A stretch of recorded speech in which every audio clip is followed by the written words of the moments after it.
Bonjour, bonsoir à tous, ici Nico de la chaîne Boucher Studio et aujourd'hui nous nous retrouvons pour une tier list. Je vais classer les jeux Jak et Daxter. Pour l'occasion, vous pouvez pas le voir mais j'ai le bouc et les cheveux verts.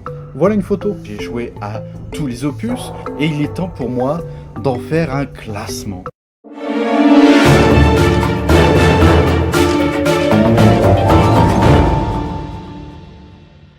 Alors, tout d'abord, qu'est-ce que Jak et Daxter? C'est une série de jeux vidéo qui a commencé le 3 décembre 2001. Tous les jeux sont développés par Naughty Dog, la quasi-totalité des jeux sont sortis sur PS2, mais il y a quelques opus sur PSP, où on peut les voir apparaître vite fait sur PS3. Si on compte tous les épisodes principaux de cette saga de jeux vidéo, il y en a 6, et si on compte aussi les crossovers, il y en a 8. Alors, si vous ne connaissez pas Jak et Daxter, ne vous en faites pas, je vais un petit peu vous expliquer ce que c'est un peu plus dans le détail. Ne vous en faites pas, je ne vais pas trop vous en dire pour vous laisser le plaisir de découvrir, mais si par contre vous connaissez les jeux Jak et Daxter, je vais vous remettre un petit coup de frais, mais je vais pas trop rentrer dans le détail, parce qu'en principe vous les connaissez déjà ces jeux. Mais en fait les scénarios sont beaucoup plus développés par épisode. Ce sont quasiment tous des jeux de plateforme aventure en 3D, sauf Jak X qui lui est un jeu de course. Les jeux de Jak et Daxter sont plutôt colorés, amusants, il y a beaucoup d'action, un gameplay aux petits oignons, il y a beaucoup de variétés de biomes et de situations, les musiques jouent énormément dans l'ambiance de chaque jeu, et les personnages ont tous des super designs. La saga de jeu met en scène Jak, un héros téméraire, aventureux, qui a une espèce d'étrange lien avec l'écho, qui est l'énergie qui entoure cet univers, et Daxter, la beloutre rigolote, mi-tchatcheur, mi-vantard, rigolo mais un peu lâche. Le plus gros de l'humour des jeux vont se concentrer autour de ce personnage. Alors que Jak, lui, c'est plus un homme d'action. Il est assez compliqué de résumer l'intrigue globale de tous les jeux parce que ça part un peu dans tous les sens. Mais pour faire très simple, Jak et Daxter sont amis et sauvent le monde. Alors on va commencer avec le premier jeu.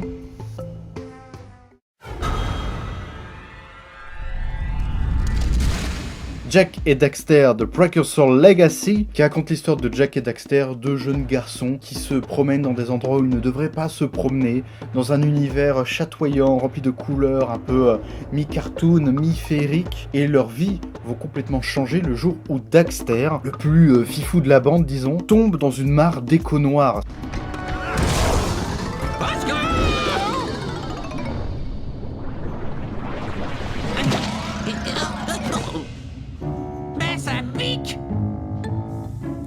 Je t'avais dit qu'on n'aurait pas dû venir, si tu m'avais écouté. Quoi?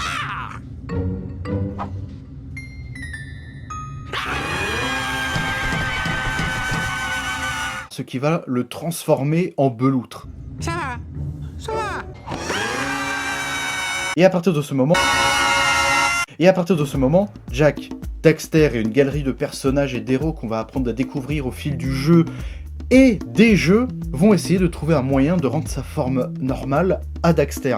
Et pour ce faire, ils vont devoir trouver des piles d'énergie, des orbes de précurseurs qui sont un peu comme leurs dieux, rencontrer des mages de couleurs, enfin oui, c'est un peu un jeu à patoun, mais bourré d'action et d'humour et de plein de trucs stylés comme ça.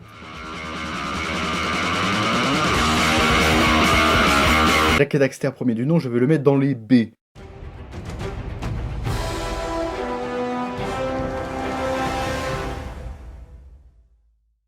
C'est un bon jeu, c'est un vrai bon jeu. Il faut savoir que les développeurs de chez Naughty Dog ont fait avant ça les Crash Bandicoot.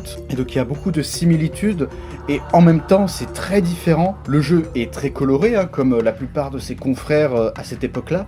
Mais lui il est encore plus beau, plus coloré. Je commence tout doucement à vieillir mais il vieillit moins que les autres jeux de cette époque parce que c'était le tout début de la PS2. Les mondes sont gigantesques surtout comparé au Crash Bandicoot où c'est tout serré. Là t'es dans 3 lignes et il faut que tu avances, là c'est super grand, tu peux te promener, il y a plein de mécaniques et tout qui sont certes un peu datées aujourd'hui mais qui à l'époque mettaient un vrai coup de frais. Mais comme dit précédemment, c'est aussi un jeu à patoun, c'est un jeu où si tu veux avancer il faut collecter, refaire plusieurs fois les niveaux. Alors t'es pas obligé d'avoir toutes les piles d'énergie pour aller jusqu'à la fin du jeu, tu peux potentiellement être bloqué parce que tu n'as pas assez de piles, donc faut retourner en arrière. Vous pourriez le survoler si vous aviez un zoomer avec un bouclier thermique. Justement, je travaille actuellement sur un tel équipement. Il me faut juste 20 piles d'énergie pour l'alimenter et pour qu'il résiste à la chaleur du canyon. Cela pourrait marcher. Mais où un garçon ennemi va trouver 20 piles d'énergie? Auprès des villageois. La plupart possèdent 1 ou 2 piles d'énergie cachées quelque part.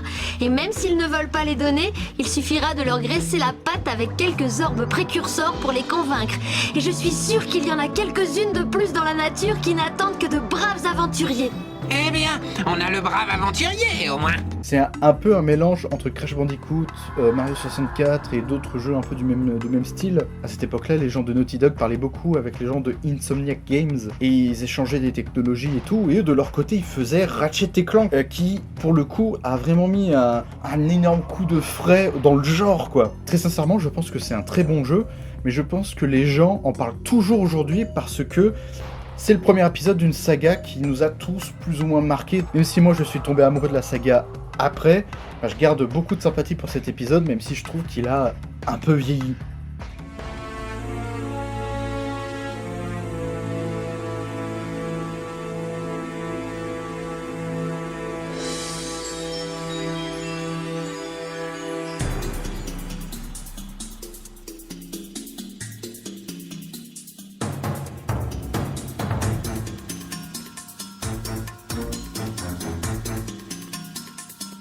Jak et Daxter 2, hors la loi. Alors là, ça commence à devenir n'importe quoi. Dans le tout premier jeu Jak et Daxter, lorsqu'on l'avait fini à 100%, lorsqu'on avait toutes les piles d'énergie, nos héros réussissaient à ouvrir une porte des précurseurs et découvrir un objet qu'on ne pouvait pas voir parce qu'il y avait un grand flash blanc.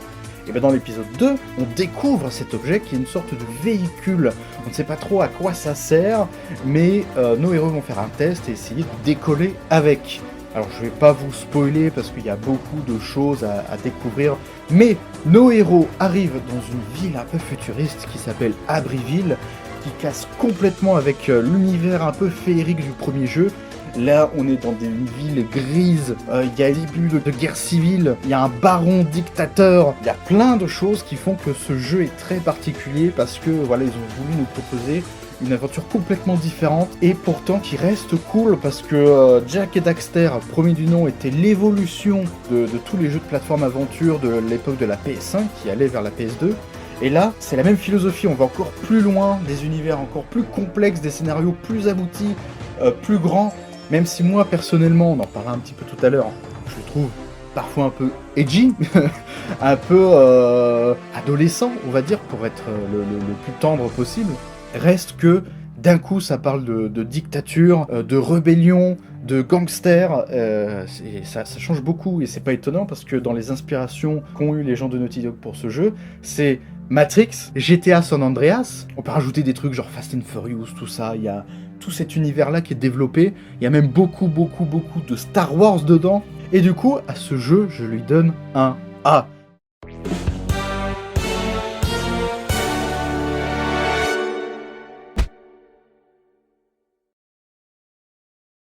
Parce que même s'il est encore un petit peu imparfait, selon moi, sur 2-3 points, sur 2-3 détails, ils ont poussé leur talent, leur philosophie et leur univers le plus loin possible.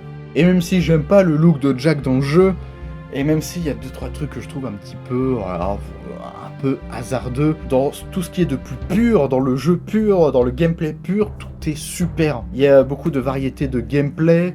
Le monde est super intéressant à voir, c'est devenu un vrai open world avec des endroits où des points d'intérêt où il faut aller et avec des petites missions à droite et à gauche et en même temps tu as un système de niveaux et tu peux retourner faire certains niveaux et ce qui est étrange avec ce jeu, c'est un open world de 2003 et pourtant je le trouve plus rafraîchissant que la plupart des jeux open world actuels parce que ce n'est pas rempli d'1 milliard d'activités qui ne servent à rien pour te faire perdre du temps au lieu de réellement t'amuser. Il n'y a pas de superflu et c'est ça que je trouve super cool dans le jeu. Par rapport au premier jeu, le second opère un léger changement de design et on va le dire tout de suite, pour le deuxième, troisième et quatrième jeu, ils sont super beaux. Je sais pas si c'est le côté cartoon qui sauve un peu l'ensemble, mais je trouve que les jeux ont pas trop vieilli visuellement. Et on verra par la suite que toutes les versions PS3, PS4 ont cette espèce de truc un peu gênant visuellement. Le scénario du deuxième jeu part un peu dans tous les sens. On a une guerre civile, une rébellion, la mafia, le monde du crime, des temples, un marché, les jardins, on a même un stade de course. On a vraiment l'impression que ce monde vit, qu'on pourrait même presque y habiter. Et bien évidemment, l'histoire, même si à la fin il y a quelques incohérences ou deux trois petits trucs qui sont sujets à débat. C'est super et ça t'envoie vers un imaginaire, une rêverie que quand t'es gosse, ça te charme absolument très vite. J'aime bien cet univers de grosses villes militarisées, etc. avec de la milice qui passe, mais en même temps, tu peux voyager dans des vieux temples. Je trouve ça super stylé comme univers.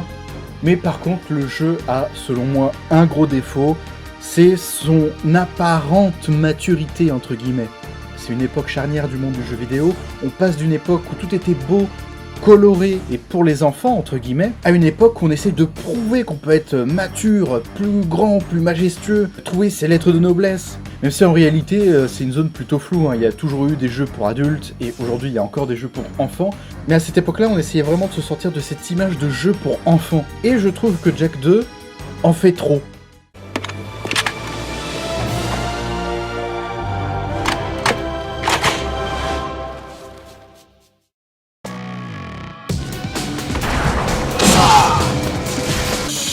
Je m'appelle Tess. Tom m'a envoyé espionner Crew. Jouer le jeu et je pourrais peut-être percer les secrets de Crew. Bon, hein? Damn, boy!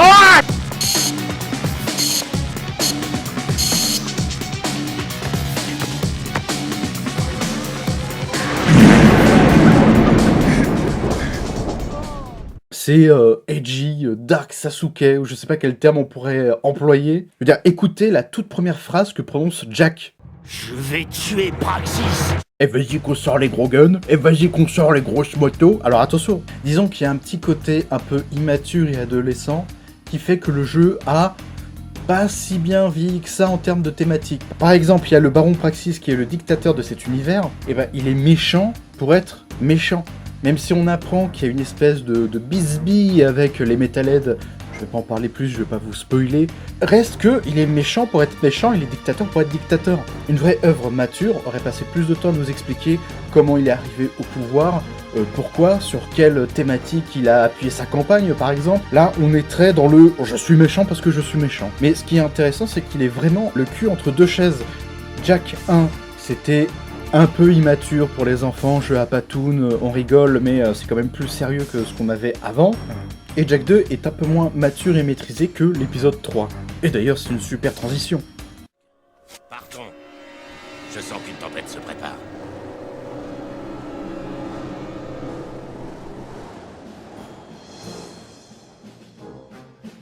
Jak 3.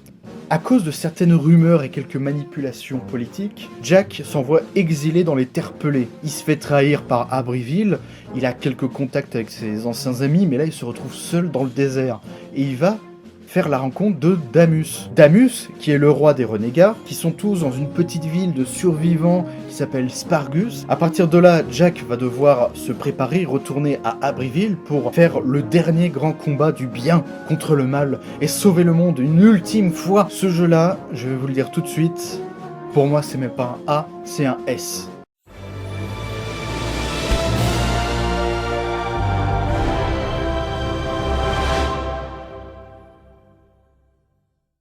Ce qui est cool avec Jak 3, c'est que c'est comme Jak 2 mais avec une dimension épique. Il y a vraiment cette ambiance de fin du monde et de dernier combat contre les forces du mal. Confrontation ultime qui va changer la face du monde. Étrange. Ce dialecte est ancien. C'est du précurseur des premiers temps. Ça parle de reprendre possession de ce monde inachevé.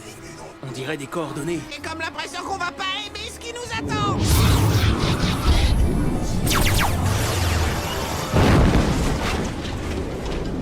Même toi, tu ne peux pas nous sauver, héros. Attends. Dernière mission pour Jak et l'éclair orange. On y croit, mon pote. Jusqu'au bout. C'est la même chose que le 2, on a encore poussé plus loin la philosophie, le talent et l'univers. On a plus d'armes, plus de pouvoir. C'est le même jeu que le 2, mais en beaucoup plus loin, beaucoup plus abusé, beaucoup plus grand. Et c'est ça que je surkiffe dans ce jeu. En fait, c'est l'expérience complète, c'est l'expérience totale, l'expérience définitive. On ne voyage plus entre un ou deux biomes. Là, on a les terres pelées, on a Abbeville, on a un coin qui a été envahi par les Metalheads, on a des temples, on peut faire des courses en lézards, mais putain, les lézardosaures, je surkiffe ces trucs. Et le gameplay est toujours aux petits oignons visuellement, je trouve. qu'il a pas vieilli. Jamais vu un bug dans ce genre de jeu, il y a jamais un moment bizarre où tu passes sous la map, c'est vraiment très très beau. L'univers prend vraiment en maturité. Et là c'est pas de la maturité gentillette comme dans le deuxième jeu où on se dit ah ok on va mettre un dictateur parce qu'on est des fous, on va mettre des rebelles parce qu'on a regardé Star Wars, voilà. Là c'est plus construit, plus mature, ces histoires pas simples où Jack il est exilé, il a un ressentiment. Jack, tes amis ont besoin de toi. Moi, j'ai besoin de toi. J'ai été banni d'Abrieville. Alors qu'il se débrouille sans moi. Daxter qui se retrouve un peu confronté dans cette histoire alors qu'il c'est pas trop de sa faute mais il veut soutenir son pote. Mais que fais-tu de... Tais-toi. Attends. J'ai de nouveaux amis. Damus qui a une histoire qui est tout en finesse, ça en dit pas trop, mais on devine au fur et à mesure des cinématiques ce qu'il ressent, ce qui s'est passé dans sa vie. J'ai perdu mon fils. Vous aviez un fils? Il y a longtemps, mais beaucoup de gens ont été sacrifiés dans cette guerre pour que d'autres puissent vivre. Enfin, n'en parlons plus. On est très loin d'une histoire avec plusieurs niveaux de lecture, attention, mais pour l'époque c'était plutôt étonnant. Pour moi, le seul et gros défaut du troisième jeu, c'est la fin. En fait, juste avant que ça se termine, il y a une pluie d'incohérences qui s'abat sur le jeu, et ça entache selon moi un petit peu l'ensemble. Les Terpelés, c'est un environnement qui est ouf, qui m'a personnellement beaucoup marqué. Le fait que tu puisses avoir tes véhicules et te promener partout. Ce jeu, pour moi, c'est l'excellence. J'ai à la fois un affect très personnel, parce que c'est le tout premier jeu que j'ai lancé sur ma toute première PS2, qui était ma toute première console à moi. Je me rappelle de cet après-midi, de cette journée de Noël, où j'ai déballé ma PS2 avec Jack dedans et d'autres jeux qui étaient à côté. Et c'est le premier jeu qu'on a installé avec ma famille, c'est le premier jeu auquel j'ai joué, donc forcément ça m'a marqué. Mais même objectivement, je le trouve incroyable. Pour moi, c'est vraiment l'excellence, ils ont tout poussé à fond. De toute façon, ils ne pouvaient pas pousser plus loin. C'est un S, c'est l'excellence. Et ils ont tellement poussé le délire à fond que pour le jeu suivant, eh bien, ils sont partis dans une autre direction. Qu'est-ce que t'attends, Jack? Grouille-toi!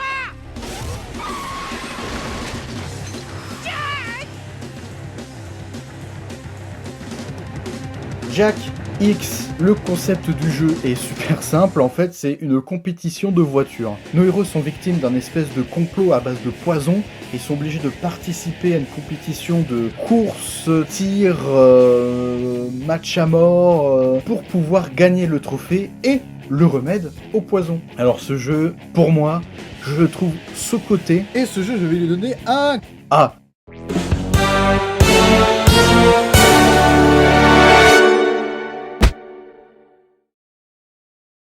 Il y a beaucoup de personnes qui lui ont pas donné sa chance, et pourtant il est super quoi, je vois pas le problème. Quoi, c'est parce que c'est pas Mario Kart, quoi, c'est bon, c'est pas Nintendo, alors forcément c'est nul. Non, ce jeu, je le trouve super, il est défoulant, l'univers, moi j'aime bien ce genre d'histoire, c'est comme Ratchet Gladiator, ce concept de t'es bloqué dans un truc et tu dois devenir gladiateur ou faire des combats pour essayer de t'en sortir, et en même temps tu gagnes un peu en popularité, mais c'est des trucs crades, je trouve que ça raconte énormément de choses et c'est toujours des ambiances stylées. Bon là on a regagné un petit peu des points en Dark Sasuke Eiji en mode y a des explosions derrière nous, on regarde pas, des trucs comme ça. On dirait que c'est votre truc de partir en laissant les gens mourir. On s'y habitue. Vous croyez vraiment que vous pouvez venir sur mon me faire passer pour un pignol, faire espèce de sale oiseau de...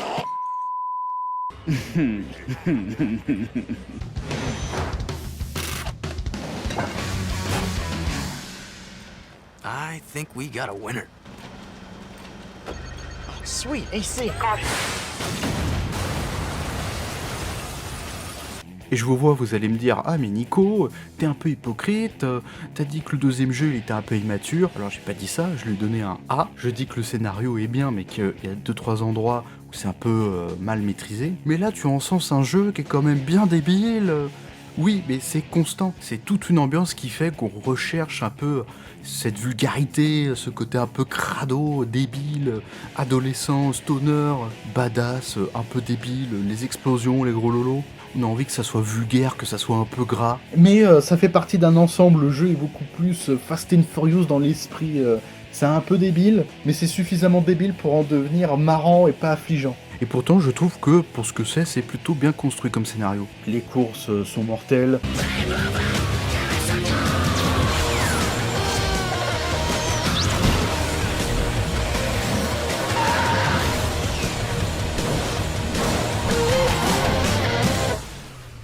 C'est très défoulant, et franchement je le trouve sous-coté, donc s'il vous plaît, offrez-lui sa chance.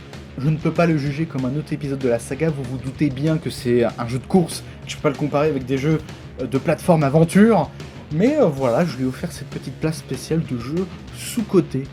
Petite anecdote que j'avais oubliée et que je rajoute au montage, les 4 premiers jeux sur PS2 sont connectés. En effet, si vous aviez le disque de Jak 1, 2 et 3 et que vous l'insériez sur votre PS2 pendant que le jeu Jak X était lancé, c'était dans un menu spécial, hein. Alors vous pouviez débloquer des personnages. Vous pouviez débloquer Jak 1, Jak 2, Jak 3, et on en parlait tout à l'heure, Ratchet de Ratchet Gladiator. D'ailleurs, Jak X est connecté à un autre jeu, il s'agit d'un jeu PSP, on pouvait brancher sa PSP sur la PS2 pour débloquer d'autres nouveaux personnages issus du jeu suivant.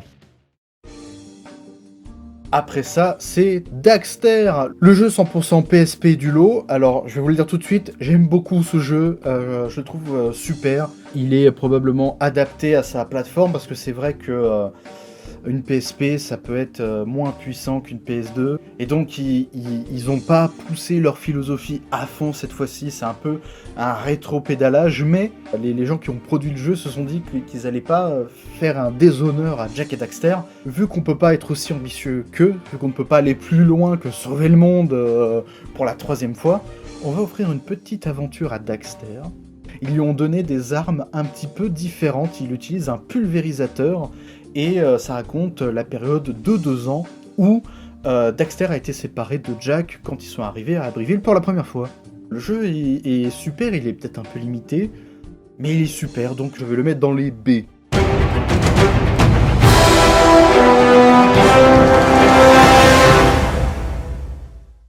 Daxter est doté d'une toute nouvelle fourrure et ça lui va bien. D'ailleurs, petite anecdote rigolote, Daxter partage le même moteur graphique que God of War Chain of Olympus, 2 jeux qui sont sortis sur PSP mais qui sont dans 2 univers complètement différents.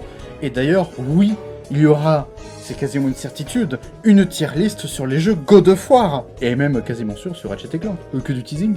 L'aventure est super sympa, rigolote, on revisite un petit peu des lieux du 2e jeu, tout en ayant un style et un ton plus proche du premier jeu. Il y a beaucoup plus d'humour, et c'est pas pour me déplaire, voilà, c'est un jeu Daxter, c'est fait pour ça. Il y a beaucoup de parodies, on sent qu'ils ont vraiment bien dosé Matrix, hein, ça se voit de ouf. Le jeu est super, il est peut-être un peu limité, mais il est super.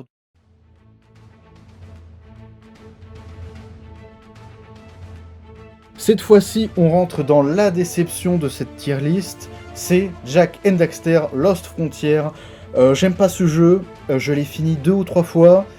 Oui, parce que j'adore Jak et Daxter, donc quand je finis un jeu, je le finis 2-3 fois. Mais enfin bref, et le jeu est pas bon, donc je lui donne un C.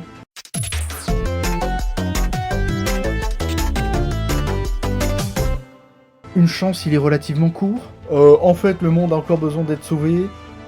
L'écho déconne et il faut aller très loin dans des sphères, des zones en dehors de la bordure extérieure, des zones qu'on n'a jamais découvert avant, pour comprendre ce qui se passe avec l'écho, parce qu'il y a des tempêtes d'écho maintenant. Vous vous doutez bien que cette zone très éloignée qu'on n'a jamais vue ressemble à ce qu'on a déjà vu. C'est un jeu qui a connu un développement très compliqué. Au début, c'était les gens de Naughty Dog qui devaient s'occuper de ce jeu, puis finalement, il y a eu beaucoup de problèmes et ils devaient maîtriser la PSP, donc comme Daxter c'était une autre équipe qui s'en servait, bah eux ils avaient pas d'expérience dans la PSP, donc ils ont perdu le moral. Les gens qui s'occupaient de ce jeu ont été envoyés du côté de Uncharted et grand bien leur face. Mais le jeu a été récupéré par des gens de High Impact qui ont fait un bon Ratchet & Clank, pas incroyable hein, mais pour ce que c'était plutôt pas mal. Et ils ont accouché d'un jeu hybride qu'on peut jouer sur PS2 et PSP qui est vraiment pas abouti, il y a plein de trucs qui vont pas, c'est rempli de problèmes.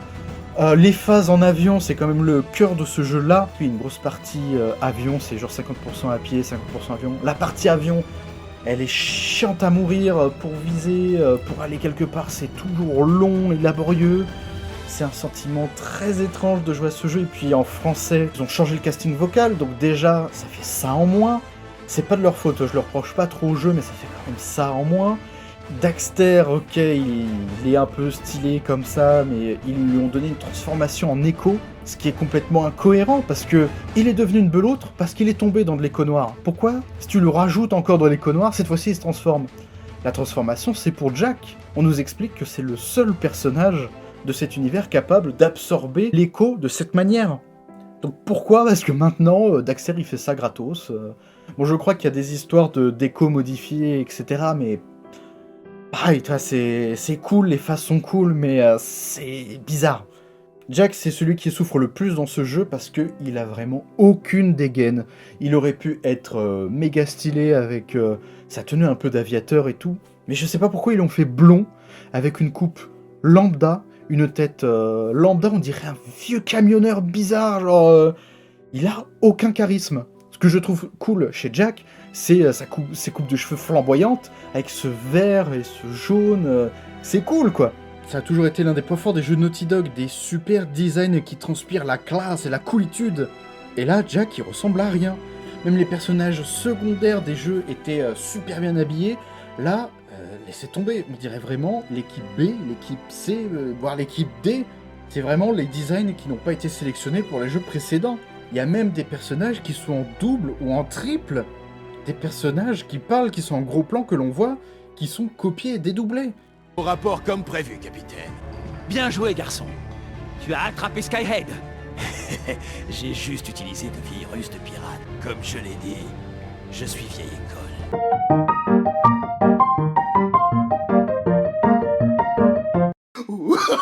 Oh, non, non, non, non.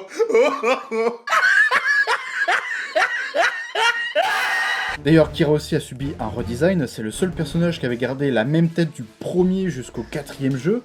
D'ailleurs, c'était un peu bizarre de l'avoir avec ses yeux un peu carrés alors que les autres commençaient à avoir des yeux ronds, enfin bref, c'est super bizarre.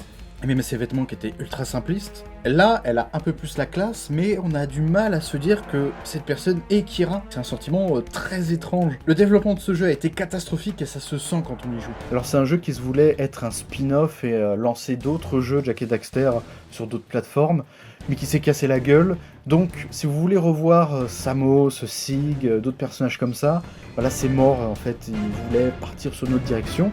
Et ça, franchement, je suis pas contre. Même le côté inspiré des pirates et tout ça, c'est vraiment cool. Mais voilà, c'est un jeu qui a eu des problèmes, qui avait des choses à offrir, qui n'a pas pu les offrir, donc c'est triste. Votre visage en dit long, et on a déjà vécu ça à Nice, dommage, exactement.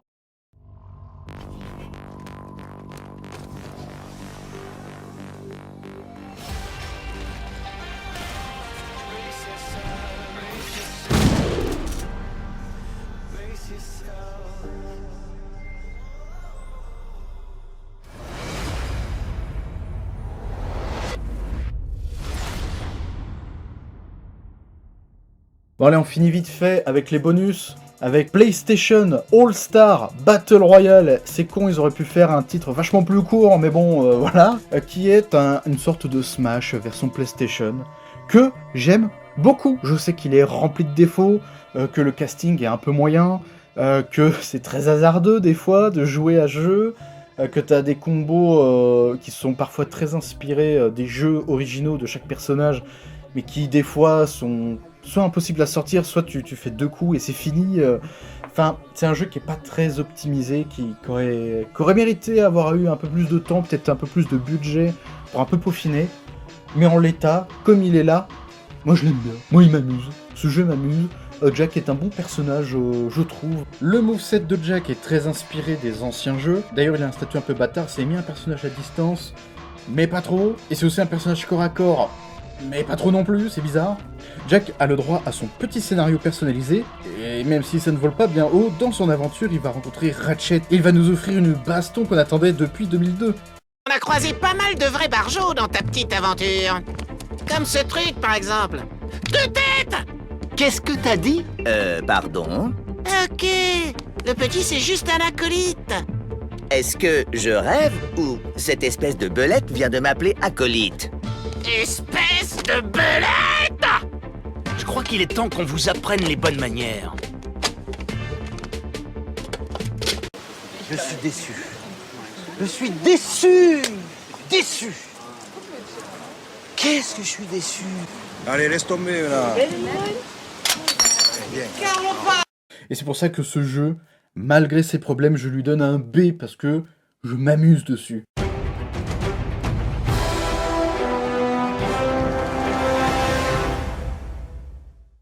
B, parce qu'il faut pas déconner quand même. Donc si un jour vous avez une PS3 ou une PS Vita et que vous voulez changer un peu de Smash ou découvrir juste ce jeu, voilà, si vous vous doutiez de ce jeu, bah essayez une partie. Je pense qu'on peut l'avoir pour pas très cher maintenant. Essayez une partie, invitez des copains, et puis si vraiment c'est pourri, vous allez peut-être rigoler, voilà.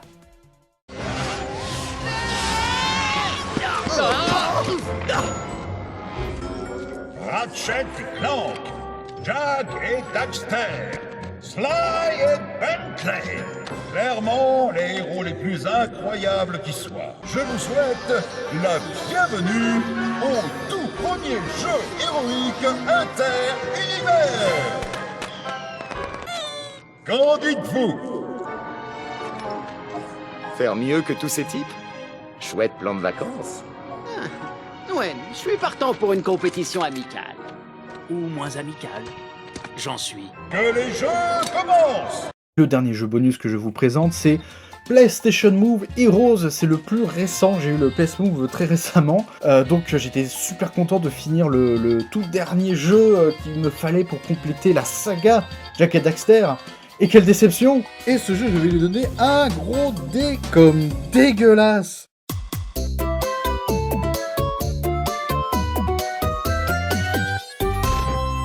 Visuellement, il est plutôt moche. La boîte qui a développé le jeu a essayé de trouver un chara design qui correspond aux trois univers.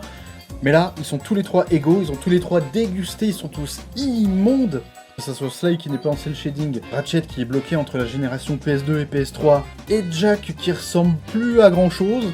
Le jeu est pas très beau, il se permet d'être ultra répétitif, et non content de déshonorer une saga que j'aime beaucoup, elle déshonore 3 sagas que j'aime beaucoup. Donc, c'est un dé bien mérité, non? Ce jeu, c'est qu'il respecte les 3 lores, comme Daxter qui a sa transformation en écho noir, qui vient tout droit de l'opus que les gens aiment le moins. Donc il n'y a pas de discrimination, tous les lores sont respectés. Et ils ont dû inventer une arme pour Jack, parce que en effet, Sly a sa serpe, donc on peut imiter sa serpe avec notre manette. Ratchet avait sa clé, et Jack avait besoin de quelque chose, parce que dans les jeux, il se bat toujours à main nue.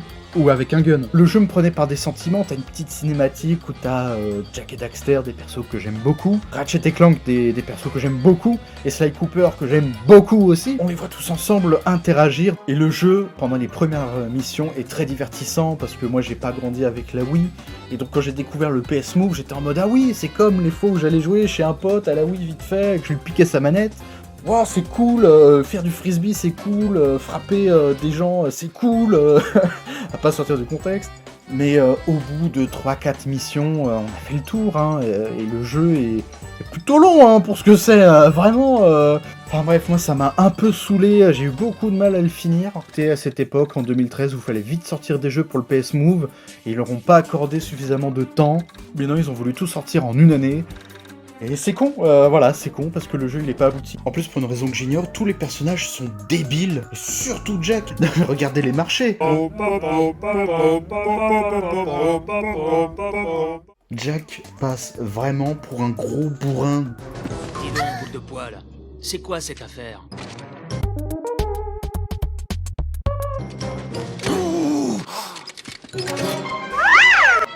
Je vais droit au but. Vous deux n'avez aucune chance. J'en ai marre de ce blabla. Le sauvetage, c'est mon truc. Moi aussi. Pareil. Quoi?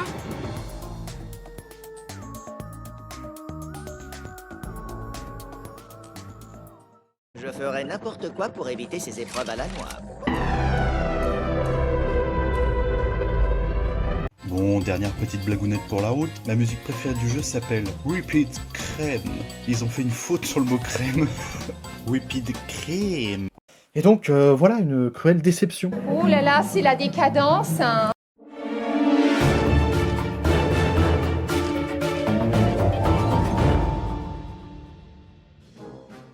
Voilà, cette vidéo est terminée, j'espère qu'elle vous aura plu. N'hésitez pas à mettre un petit like et me donner votre avis en commentaire. Je suis désolé si la vidéo est un peu longue. Ce que je voulais faire à la base, c'est une vidéo à moitié improvisée. C'est pour ça que vous entendez très souvent des Et c'est pour ça aussi que je bafouille et que je cherche mes mots, que c'est pas très exact dans mes expressions, dans ma manière de parler. Mais je voulais que ça soit un peu vlog, tranche de vie, souvenir d'enfance. Et c'est pour ça que c'est pas parfait.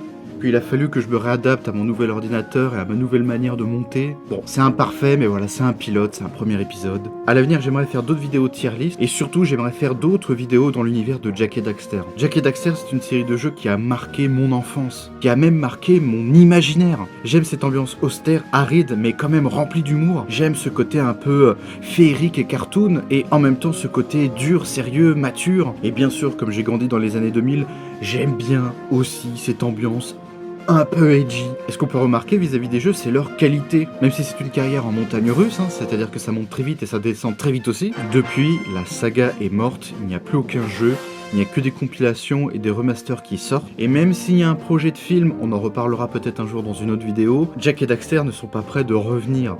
Et si vous ne connaissez pas cette saga, bravo d'être resté jusqu'ici. Mais si vous ne connaissez pas cette saga, je vous y invite.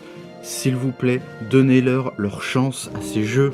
Vous pouvez commencer par le premier, et si vous aimez pas trop les jeux à patoun, commencez par le deuxième. Le deuxième vous réintroduit quasiment tous les éléments, donc vous ne serez pas perdu.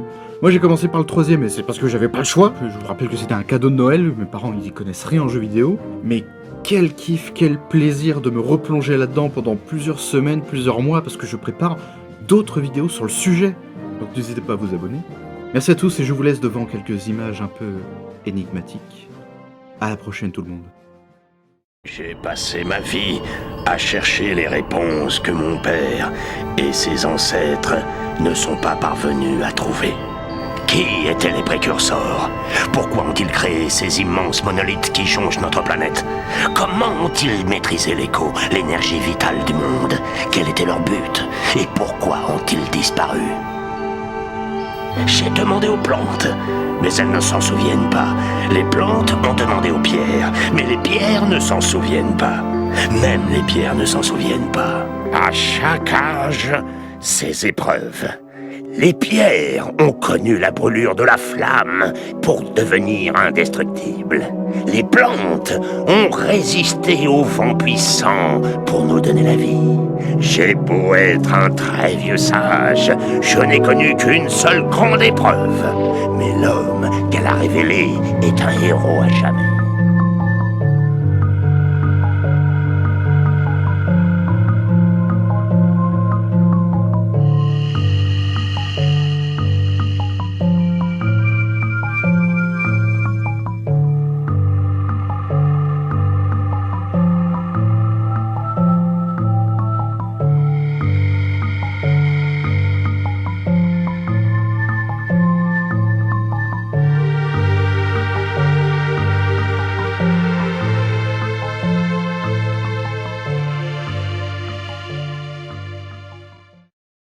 Je peux pas te laisser, Dax.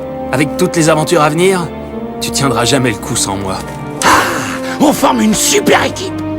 Ah ouais, pour la prochaine aventure, c'est moi qui serai le chef. Top là, mon pote. Ha! Je t'ai eu. Ouais, la vie est belle. Hey Bushy Studios, I love you.